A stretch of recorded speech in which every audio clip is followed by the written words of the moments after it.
Shalom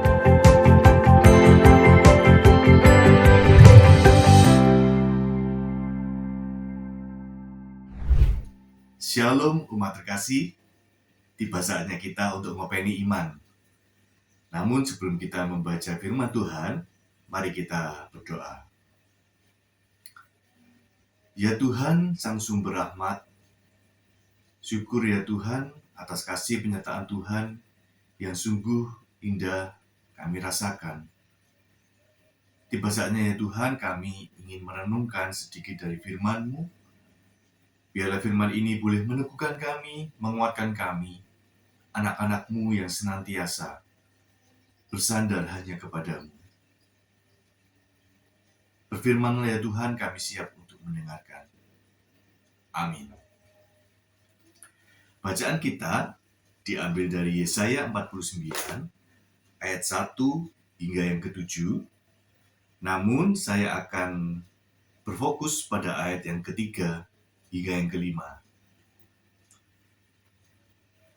Yesaya 49, ayat 3 hingga yang kelima. Ia berfirman kepadaku, Engkaulah hambaku, hai Israel, dan melaluimu aku akan menyatakan keagunganku. Namun aku berkata, aku telah bersusah payah dengan percuma dan menghabiskan kekuatanku dengan sia-sia dan tak berguna. Tetapi hakku ada pada Tuhan, dan upahku pada Allahku. Sekarang, berfirmanlah Tuhan yang membentuk aku sejak dari kandungan untuk menjadi hamba-Nya, untuk mengembalikan Yakub kepadanya, dan supaya Israel dikumpulkan kepadanya. Sungguh, aku dipermuliakan di mata Tuhan, dan Allahku menjadi kekuatanku. Demikianlah firman Tuhan. Berbagilah setiap kita yang boleh mendengarnya dan melakukannya dalam hidup hari demi hari. Ya, dalam konteks histori bacaan kita pada ngopeni iman ini, umat Israel mengalami krisis identitas. Mereka merasa apakah mereka masih menjadi umat pilihan Allah? Apakah Allah masih bekerja dalam diri mereka? Tetapi walaupun mereka merasa ditolak, mereka merasa tidak dianggap, Tuhan masih memanggil dan memperlengkapi umat Israel untuk menjadi terang bagi seluruh bangsa-bangsa. Seorang nabi yang bernama Yesaya diutus oleh Tuhan, seorang hamba yang menyatakan kemuliaannya kepada umat Israel untuk mengingatkan umat Israel agar tetap setia dan menjaga terang ilahi dalam diri mereka. Di dalam perjalanannya, seorang Yesaya pun yang diperkenan Tuhan untuk membantu umat Israel pun juga merasakan kelelahan. Ia merasa perjuangannya sia-sia. Dengan kejujurannya, dengan segala kesusahannya, ia masih bersandar kepada kekuatan Allah. Meskipun Yesaya juga merasa gagal, apa yang dilakukannya sia-sia, tetapi ia diteguhkan oleh sumber panggilan ilahi. Kekuatan dan keteguhan untuk menjadi terang bukan hanya dari hasil yang kelihatan, tetapi kepada siapa yang memanggil. Dari dua hal tersebut kita bisa belajar bahwa yang pertama, keselamatan itu datang atas inisiatif Allah. Dipanggil untuk menjadi terang itu juga atas inisiatif Allah. Kehadiran seseorang atau hal-hal yang terjadi dalam kehidupan kita, yang membentuk kita, yang menguatkan kita, itu berasal dari Allah. Yang kedua, ketika kita sudah diperkenan Tuhan untuk membantu menjadi terang, jangan berfokus pada hasil saja. Kita tidak memaksakan terang itu muncul kepada orang lain atau kepada kelompok lain yang kita temui. Itu semua adalah anugerah dari Allah.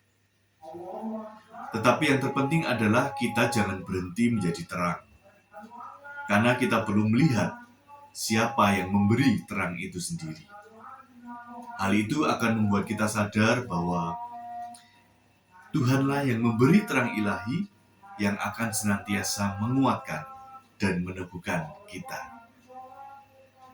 Umat yang terkasih, jika saat ini kita merasa lelah ataupun kita merasa gagal untuk menjadi terang yang diberikan oleh Tuhan, maka ingatlah bahwa pelukis sang fajar dan senja tetap setia menemani kita.